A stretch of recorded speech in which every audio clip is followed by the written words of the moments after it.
నిండా నీ బ్రతుకంతా నిండింది ప్రేమ అనుకోని అతిథిని పొమ్మంటూ తరిమే అధికారం లేదమ్మా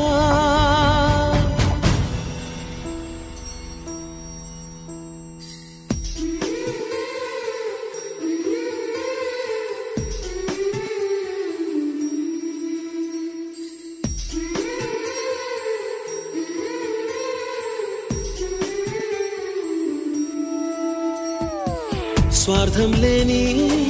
త్యాగాలనే చేసేదే ఈ ప్రేమ త్యాగంలోనా ఆనందాన్నే చూసేదే ఈ ప్రేమ ఆనందం బదులు బాధే కలిగించే ఆ త్యాగం అవసరమా